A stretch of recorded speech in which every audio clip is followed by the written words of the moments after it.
Hello everyone, welcome to Bhati classes. तो हम पढ़ रहे थे एनसीईआरटी की बुक्स और इसमें हमने पढ़ ली थी, बहुत सारी बुक्स पढ़ ली हैं। और हमने पढ़ा, शुरुआत की थी क्लास 6 से। फिर हमने 6 की 3 बुक पढ़ी सोशल साइंस की। फिर हमने पढ़ी 7th की 3 बुक्स। और फिर हमने पढ़ी 8th की 3 बुक। और अभी है, जैसे 3 बुक में है, एक होती है जियोग्राफी की, एक होती है हिस्ट्री की, एक होती है पॉलिटी की। तो अब हम पहुंच चुके हैं ये सारी बुक पढ़ते पढ़ते पॉलिटी क्लास 8 के लास्ट चैप्टर में। 10 बुक है, 10वां चैप्टर, जिसका नाम है कानून और सामाजिक न्याय। जिसमें हम देखें तो ये जियोग्राफी की बुक थी, जिसमें थे हमारे पर्यावरण, हमारा पर्यावरण या फिर हमारी पृथ्वी, इस तरीके से शीर्षक से 6, 7th और 8th की 3 किताबें हो गई। फिर ये हो गई हिस्ट्री की, हमारे अतीत, फर्स्ट, सेकंड, थर्ड। और ये पॉलिटी की 3 बुक हो गई, जिसमें थी सामाजिक एवं राजनीतिक जीवन, फर्स्ट, सेकंड। और ये अभी जो चल रही है वो थर्ड, जिसका हम लास्ट चैप्टर पढ़ेंगे, चैप्टर नंबर 10, कानून और सामाजिक न्याय। और इसी के साथ इतनी सारी बुक्स कर ली हैं, और फिर अगले वीडियोस में हम 9th की बुक शुरू करेंगे। तो पढ़ते हैं ये आज का इस चैप्टर, इस वीडियो का, जिसका नाम है कानून और सामाजिक न्याय। क्या आपको कक्षा 7 का बाजार में एक कमीज अध्याय याद है? वहां हमने देखा था कि बाजारों की श्रृंखला किस तरह का पास उत्पादकों को सुपर बाजार के कमीज खरीदने वाले ग्राहक से जोड़ देती है। इस श्रृंखला में हर मोड़ पर क्रय विक्रय चल रहा था। कपास पैदा करने वाला छोटा किसान, ई-रोड से बुनकर या कपड़ा निर्यात कारखाने के मजदूर, कमीज के उत्पादन को में प्रत्यक्ष या अप्रत्यक्ष रूप से शामिल बहुत सारे लोग बाजार के शोषण का शिकार होते हैं। इसके साथ उचित बर्ताव नहीं होता। बाजार के हर जगह लोगों के शोषण की संभावना बनी रहती है, चाहे वे मजदूर हो या उपभोक्ता हो या उत्पादक हो। लोगों को इस तरह के शोषण से बचाने के लिए सरकार कुछ कानून बनाती है। इन कानूनों के जरिए इस बात की कोशिश की जाती है कि बाजार में अनुचित तौर तरीकों को पर अंकुश लगाया जा सके। ये एक चित्र दिया गया है, शहर का क्षेत्र दिखाया गया है, और ये मजदूर या ग्रामीण मजदूर दिखाए गए हैं। आइए बाजार की एक आम स्थिति के को देखें, और कानून, जिसमें कानून मायने रखता है, बहुत मायने रखता है। मसला मजदूरों के मेहनताने का है। निजी कंपनियां, ठेकेदार, कारोबारी लोग आमतौर पर ज्यादा से ज्यादा मुनाफा कमाने की कोशिश करते हैं। मुनाफे की चाह में वे मजदूरों को उनका हक नहीं देते, और कई बार तो उनका मेहनताना तक नहीं देते। मजदूरों को इतना उनका मेहनताना न देना कानून की नजर में गैर कानूनी या गलत है। मजदूरों को मेहनताना कम न मिले या उनको वाजिब मेहनताना मिले, इस बात को सुनिश्चित करने के लिए न्यूनतम वेतन का भी एक कानून बनाया गया है। इस कानून के तहत किसी भी मजदूर को न्यूनतम वेतन के से कम मजदूरी नहीं दी जा सकती। न्यूनतम वेतन में हर कुछ साल में बढ़ोतरी कर दी जाती है।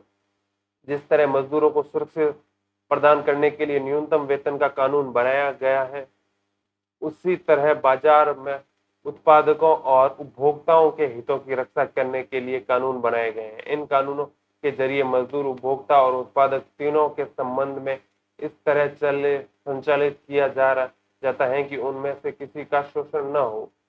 ये है अहमदाबाद के एक कपड़ा मिल में काम करते मजदूर। बिजली से चलने वाले कर्घों के साथ बढ़ती प्रतिस्पर्धा के कारण 1980 और 1990 के दशक में ज्यादातर कपड़ा मिल बंद हो गई थी।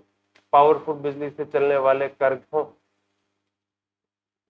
को चलने वाले कर्घों को कहते हैं।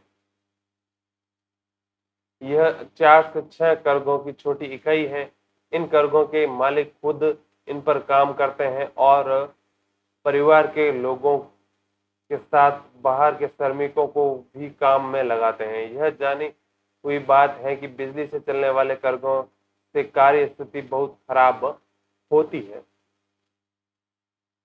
ये इसमें तालिका के रूप में समझाया गया है कि तालिका संख्या 1 में विभिन्न पक्षों की सुरक्षा से संबंधित कुछ महत्वपूर्ण कानून दिए गए हैं, और उनमें से तो उसमें दिए गए कॉलम 2 और कॉलम 3 में बताया गया है कि वे कानून क्यों और किसके लिए ज़रूरी हैं। कक्षा में चर्चा करें के आधार पर इस तालिका को खाली खानों को भरें। तो ये आप अपने व्यक्तिगत मत से भर सकते हैं। तो देखें तो ये कानून है कि मेहनताना न्यूनतम मेहनताना कानून, इससे यह सुनिश्चित किया जा गया है कि किसी का भी मेहनताना एक निर्धारित न्यूनतम राशि से कम नहीं होना चाहिए।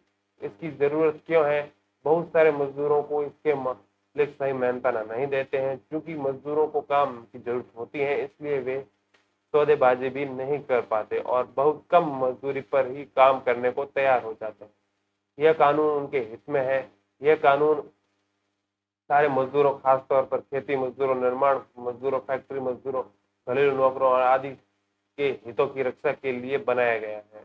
इसी के साथ साथ देख सकते हैं कार्यस्थल पर पर्याप्त सुरक्षा व्यवस्थाओं का इंतजाम करने वाले कानून, उदाहरण के लिए चेतावनी, अलार्म, आपातकाल द्वारा आदि सही ढंग से काम कर रहे हैं। तो इसके रूप में इसकी जरूरत क्यों है और ये कानून किसके हित में है, वो यहाँ पे देख सकते हैं।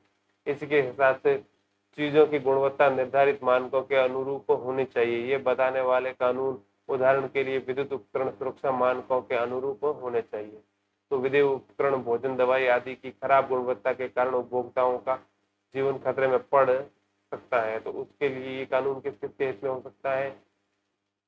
तो जो ऐसी चीज़ों को उपयोग में लेते हैं उनके हिस्सों में, जैसे कोई फैक्ट्री में काम करने वाले इन चीज़ों का प्रयोग करते हैं, या घरेलू तौर पर भी जो इन चीज़ों का उपयोग करते हैं। जरूरी चीज़ों जैसे चीनी, मिट्टी का तेल, अनाज आदि की कीमतों को नियंत्रण करने वाले कानून। तो ये उन गरीब लोगों के लिए जिनको अपनी रोजी रोटी चलाने में दिक्कत आती है या जिनकी आमदनी कम है, तो उनके लिए जरूरी चीजें हैं, तो उनकी कीमतें नियंत्रित की जा सकती हैं, जिससे वो इन चीजों को आसानी से खरीद सकते हैं। ऐसे गरीब पर ये कानून का लाभ होता है, ऐसे गरीब हितों की रक्षा के लिए, परिवारों की हितों की रक्षा के लिए, जो कि इन चीजों की भारी कीमत वहन नहीं कर सकते। तो ऐसे कानून जो जो फैक्ट्री को हवा या पानी को प्रदूषित फैलने से रोकते हैं, तो ये कानून क्यों बनाया गया होगा, इसकी जरूरत क्यों पड़ी होगी? क्योंकि संसाधन सीमित है और उनका उपयोग करने वाले ज्यादा हैं, तो ये दूषित करेंगे तो ये उन संसाधनों को और भी कम कर देंगे, और इनका फायदा होगा उन लोगों को जो लोग इस चीजों का उपयोग करते हैं, और उन चीजों के अभाव में उन्हें इन दूषित हुई चीजों का भी प्रयोग करना पड़ता है, हवा पानी का प्रयोग करना पड़ता है। तो ऐसे लोगों का जो वातावरण के आसपास रहते हैं, उनको इस चीज का फायदा होगा। कार्यस्थल पर बाल मजदूरी को रोकने वाला कानून ये है।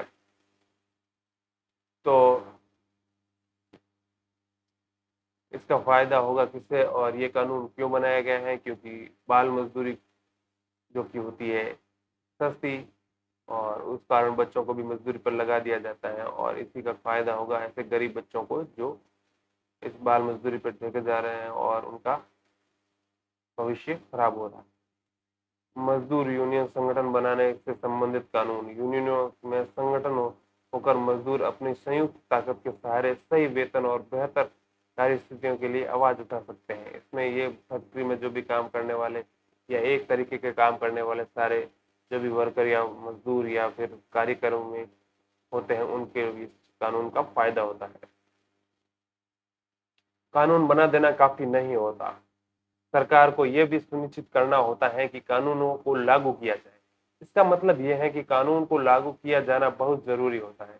जब कोई कानून ताकतवर लोगों को से कमजोर लोगों की रक्षा के लिए बनाया जाता है, तो उस कानून उसको लागू करना और भी महत्वपूर्ण बन जाता है। उदाहरण के लिए, प्रत्येक मजदूर को सही वेतन मिले, यह सुनिश्चित करने के लिए सरकार की कार्यस्थलों का नियमित रूप से निरीक्षण करना चाहिए, और अगर कोई कानून का उल्लंघन करता है तो उसको सजा देनी चाहिए। अगर मजदूर गरीब या शक्तिहीन है, तो उसकी आमदनी गंवाने या बदले में कोई कार्रवाई के डर से वह कम वेतन पर भी काम करने के लिए तैयार हो जाता है। मालिक भी इस बात को अच्छी तरह समझते हैं कि वे अपनी ताकत का इस्तेमाल करते हैं और ताकि मजदूरों को कम पैसे में काम कराया जा सके। ऐसी सूरत में बहुत जरूरी होता है कि संबंधित कानूनों को अच्छी तरह लागू किया जाए। इन कानूनों को बनाने, कानून लागू करने और कायम रखने के लिए सरकार व्यक्तिगत एवं निजी कंपनियों की गतिविधियों को नियंत्रित कर सकती है ताकि सामाजिक न्याय सुनिश्चित किया जा सके। इसमें बहुत सारे कानूनों का जन्म भारतीय संविधान के जरिए मौलिक अधिकारों से ही हुआ है। उदाहरण के लिए शोषण से मुक्ति के अधिकार का अर्थ है किसी को भी कम मेहनताने पर काम करने या बंधुआ मजदूर के तौर पर काम करने के लिए मजबूर नहीं किया जा सकता। संविधान में यह भी कहा गया है कि 14 साल से कम उम्र के किसी भी बच्चे को किसी भी कारखाने या खदान या किसी अन्य खतरनाक व्यवसाय के काम पर नहीं रखा जाएगा। व्यवसाय के यह कानून किस तरह सामने आते हैं? यह कानून सामाजिक न्याय की चिंताओं को किस हद तक संबोधित करते हैं? इस अध्याय में हम ऐसे ही कुछ सवालों की पड़ताल करेंगे।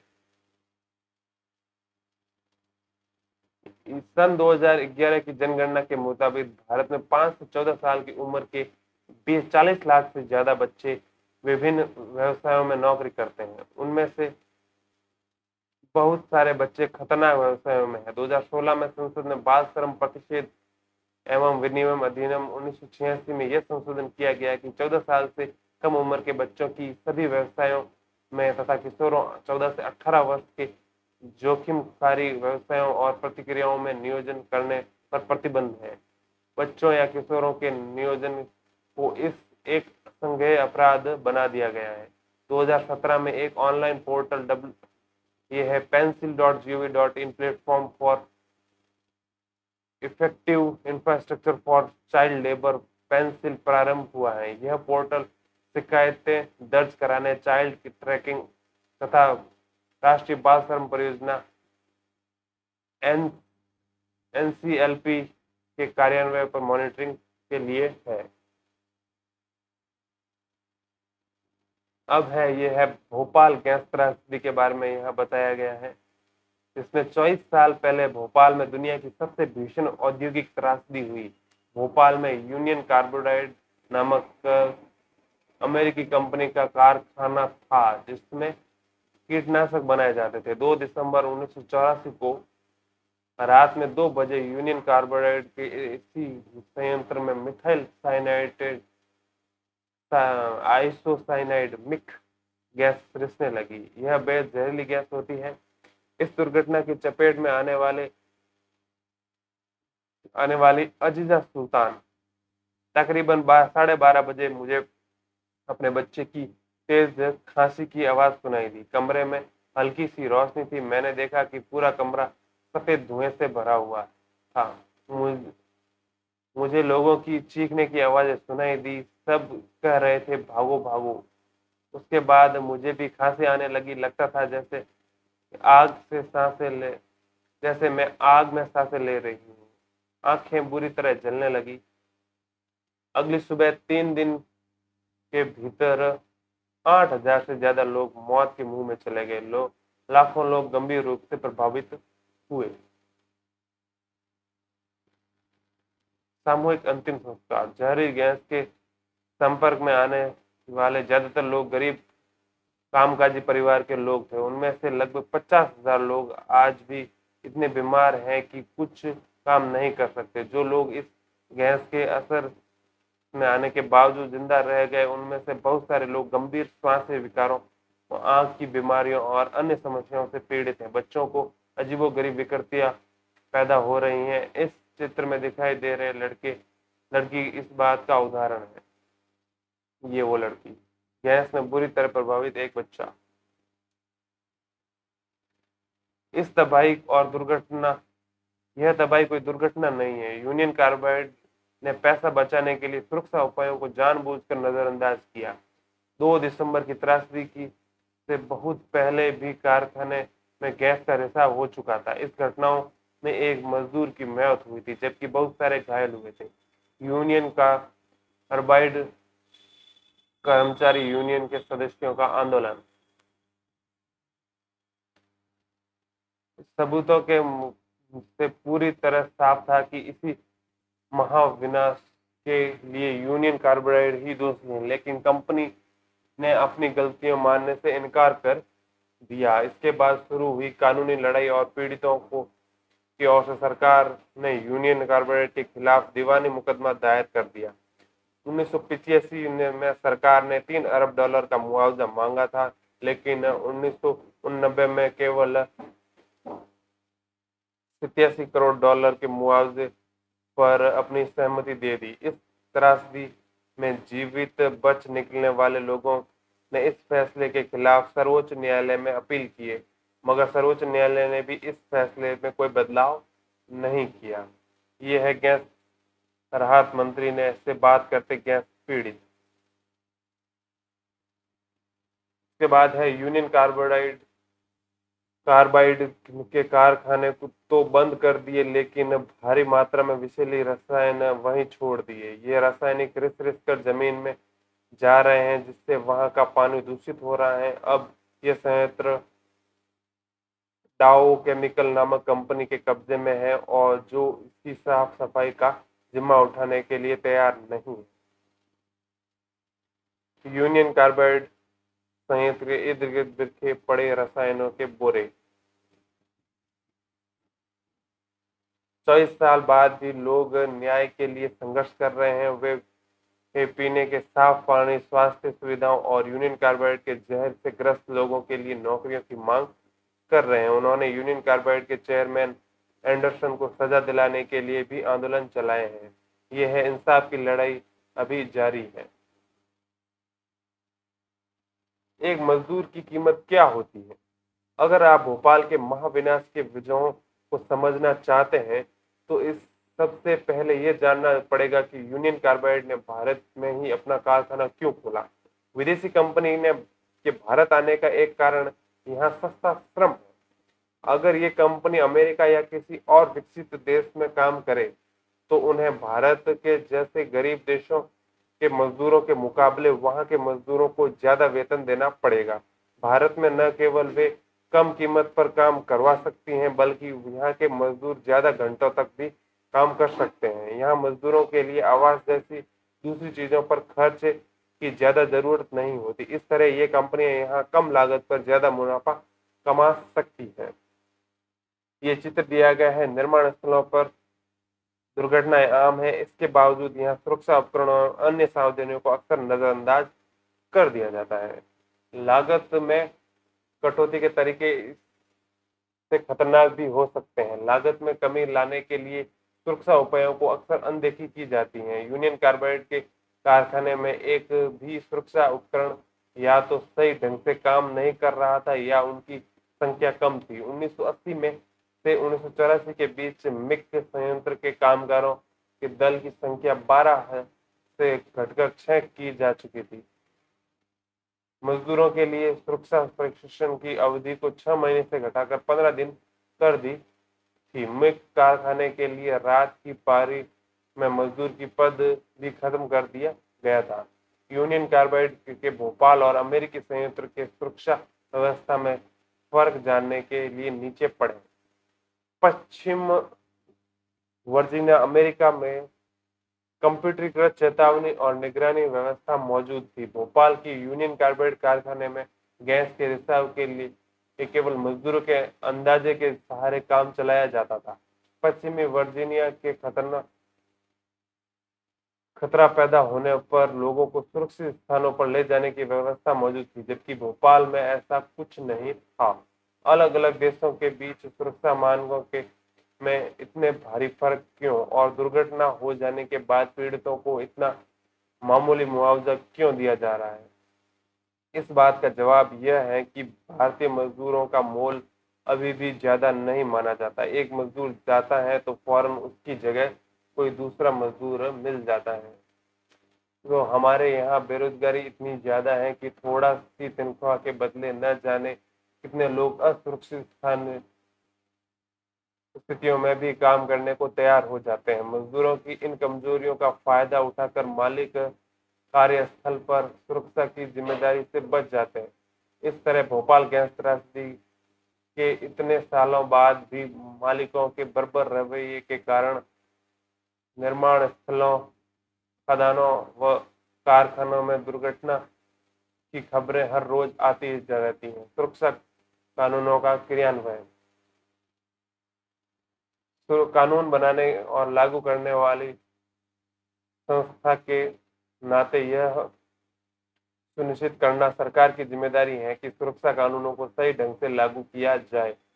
सरकार को इस बात का भी ध्यान रखना चाहिए कि अनुच्छेद 21 में दिए गए जीवन के अधिकार का उल्लंघन न हो। जब यूनियन कार्बाइड संयंत्र में सुरक्षा मानकों की यह इस तरह खुलेआम अवहेलना हो रही थी तो सरकार कहाँ क्या कर रही थी? पहली बात, भारत में सुरक्षा कानून ढीले थे। दूसरा, उन उन कमजोर सुरक्षा कानूनों को भी ठीक से लागू नहीं किया जा रहा था।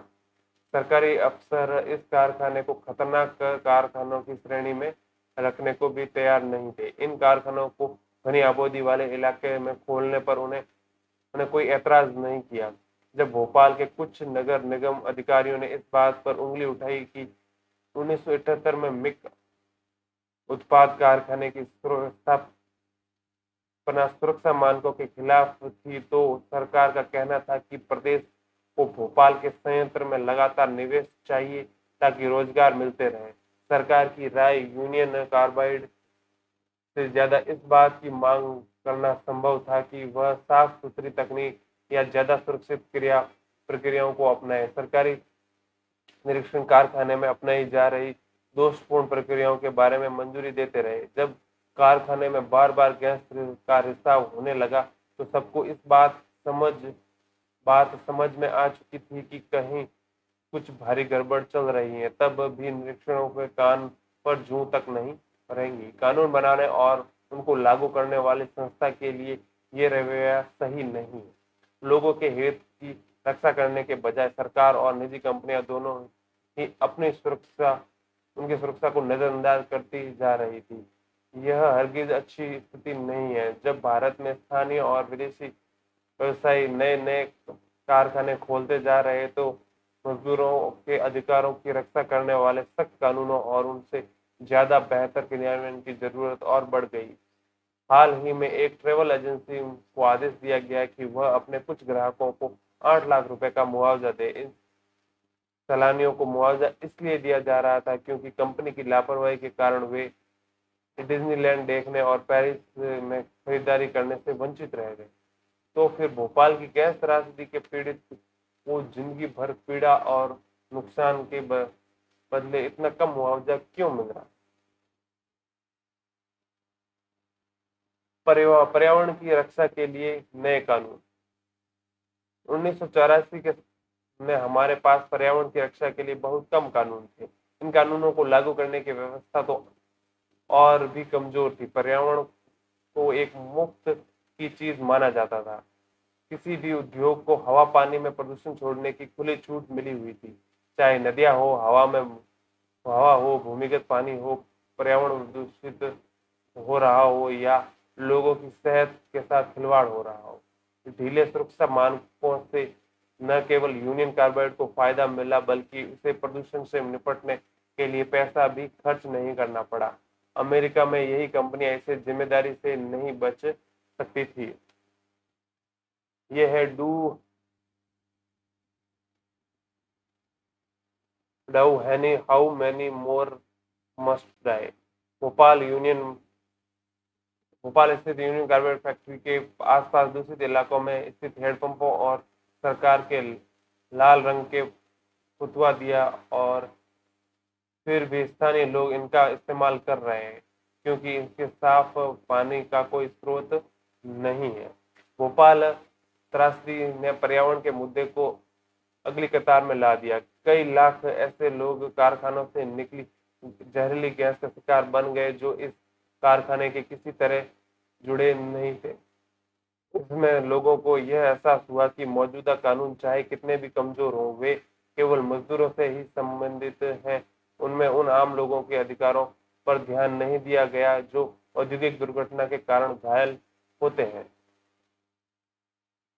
पर्यावरणवादी कार्यकर्ताओं तथा अन्य लोगों के इस दबाव से निपटने के लिए भोपाल गैस त्रासदी के बाद भारत सरकार ने पर्यावरण के बारे में नए कानून बनाए।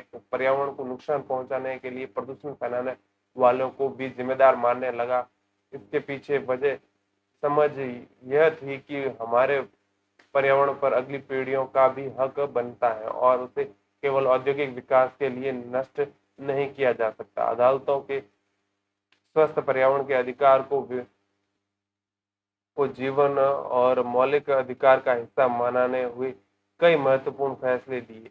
सुभाष कुमार बनाम बिहार राज्य 1991 के मुकदमे में सर्वोच्च न्यायालय ने कहा कि जीवन का अधिकार संविधान के अनुच्छेद 21 के तहत एक मौलिक अधिकार है और इसमें प्रदूषण मुक्त हवा और पानी का अधिकार भी शामिल है। यह सरकार की जिम्मेदारी है कि वह प्रदूषण पर अंकुश लगाए, नदियों को साफ रखे और जो दोषी हैं उन पर भारी जुर्माना लगाने के लिए कानून और प्रक्रिया तय करें।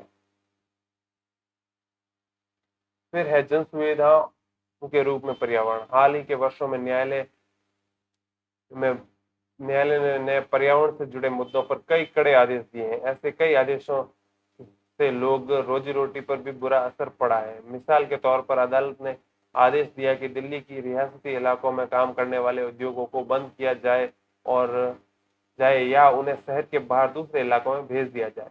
इनमें से कई कारखाने आसपास के वातावरण को दूषित कर रहे हैं और इन जिन कारखानों की गंदगी से यमुना नदी भी प्रदूषित हो रही है, क्योंकि इन कारखानों को नियमों के हिसाब से नहीं चलाया जा सकता, नया नहीं चलाया जा रहा था। अदालत की कार्रवाई से एक समस्या तो हल हो गई, लेकिन एक नई समस्या पैदा हो गई। कारखानों के बंद हो जाने से बहुत सारे मजदूरों के रोजगार खत्म हो गए। बहुतों को दूर दराज के इलाकों में जाना पड़ा और जहां उन मजदूरों को दोबारा चालू किया कारखानों को दोबारा चालू किया गया था। अब प्रदूषण की समस्याएं इन नए इलाकों में पैदा हो रही थी। ये इलाके प्रदूषण होने लगे थे। मजदूरों की सुरक्षा संबंधी स्थितियों का भी मुद्दा भी वैसा का वैसा है। भारत के पर्यावरण मुद्दों पर हुए ताजा अनुसंधानों के से यह बात सामने आई है कि मध्यम वर्ग के लोग पर्यावरण की चिंता तो करने लगे हैं, लेकिन वे अक्सर गरीबों की पीड़ा को ध्यान में नहीं रखते। इसलिए उनमें से बहुतों को यह समझ में आता है कि शहर को सुंदर बनाने के वास्ते बस्तियों को हटाना चाहिए या प्रदूषण फैलाने वाली फैक्ट्रियों को शहर के बाहर ले जाना चाहिए, लेकिन यह समझ में नहीं आता कि इसमें बहुत सारे लोगों की रोजी रोटी भी खतरे में पड़ सकती है तथा एक तरफ स्वच्छ पर्यावरण के बारे में जागरूकता बढ़ रही है, वहीं दूसरी तरफ मजदूरों की सुरक्षा के बारे में लोग चिंता नहीं जता रहे हैं। अब चुनौतियां ऐसी संसाधन ढूंढने की हैं जिनमें स्वच्छ वातावरण का लाभ मिले, सभी को मिल सके। इसका एक तरीका यह है कि हम कारखानों को ज्यादा स्वच्छ तरीके और प्रक्रियाओं को अपनाने पर जोर दें। इसके लिए सरकार को भी चाहिए कि वह कारखानों को प्रोत्साहन में मदद दे, उसे प्रदूषण फैलने वाले का जुर्माना करना होगा। इस तरह मजदूरों को रोजगार भी बच जाएंगे और समुदायों व मजदूरों से सुरक्षित वातावरण का अधिकार भी मिल जाएगा। गाड़ियों से उत्सर्जित धुआं पर्यावरण प्रदूषण का एक बड़ा स्रोत है। 1998 के बाद सर्वोच्च न्यायालय ने अपने कई फैसलों में यह आदेश दिया कि दिल्ली में डीजल से चलने वाले सभी सार्वजनिक वाहन कंप्रेस्ड नेचुरल गैस सीएनजी ईंधन का इस्तेमाल करें। इस प्रयासों से दिल्ली जैसे शहरों में वायु प्रदूषण के काफी गिरावट आई है, लेकिन centre of science and environment नई दिल्ली की एक ताजा रिपोर्ट में कहा गया है कि हवा के विषैले पदार्थों का स्तर काफी ऊंचा है। यह विषैले पदार्थ पेट्रोल की बजाय डीजल से चलने वाली बायो कारों से कारण पैदा हो रहे हैं। ये बंद कारखानों के बाहर परेशान मजदूर। रोजगार छिन जाने के बाद बहुत सारे मजदूर छोटा मोटा व्यापार या दिहाड़ी मजदूरी करने लगते हैं। कुछ मजदूरों को पहले से भी छोटे कारखानों में काम मिलता है, जहां के हालात पहले से भी ज्यादा शोषण भरे होते हैं और जहां कानूनों की स्थिति और भी ज्यादा कमजोर होती है। विकसित देश अपने विषैले और खतरनाक उद्योगों को विकासशील देशों में ले जा रहे हैं ताकि इन देशों में कमजोर कानूनों का फायदा उठा सकें और अपने देश को साफ सुथरा रख सकें।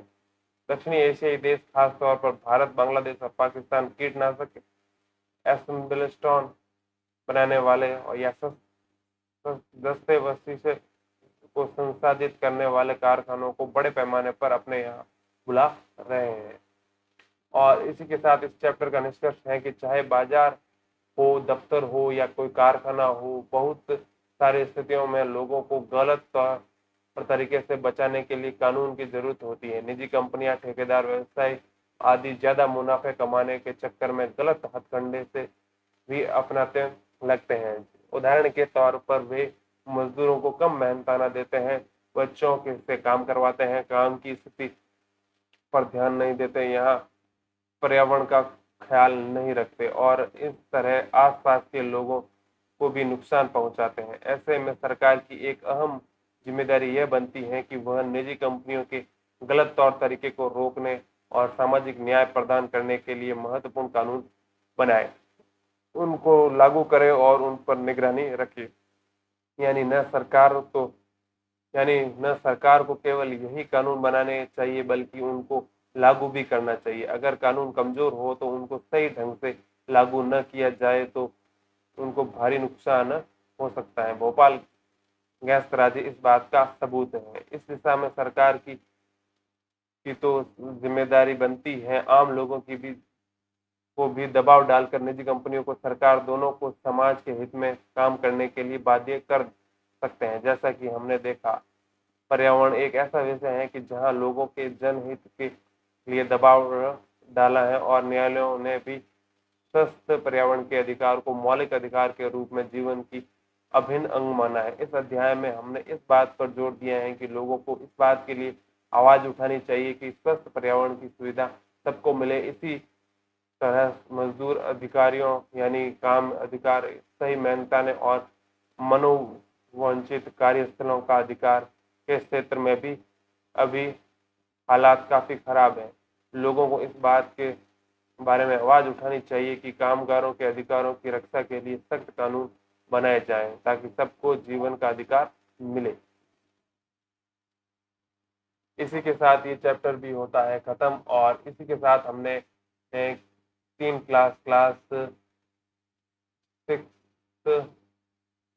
7 और 8 की 3 बुक जो कि सोशल साइंस की है, एसएसटी की है, वो हमने कंप्लीट कर ली है। और अब आगे के वीडियोस में हम पढ़ेंगे क्लास 9 की बुक्स। तो इसी के साथ हमने बहुत सारी बुक्स हमने पढ़ ली हैं और बहुत सारे वीडियो इस चैनल पर उपलब्ध हैं। आप उनको देखकर इन सारे चैप्टर को रिवाइज कर सकते हैं या उनको एक बार पढ़ सकते हैं। और इसमें एनसीईआरटी की खास बात यह है कि इसमें बहुत सभी चीजें सरल भाषा में के रूप में दी गई है और इनको एक बार पढ़ने या सुनने से ही हमें इस चीजों को सोचने और समझने की क्षमता का विकास होता है और हम इस ज्ञान को बहुत आसानी से प्राप्त कर सकते हैं। दूसरी किताबों के मुकाबले एनसीईआरटी इस मायने में आगे है। तो इसी के साथ हम इस वीडियो को यहीं समाप्त करते हैं। मिलते हैं नेक्स्ट वीडियो में, तब तक के लिए धन्यवाद। Thank you.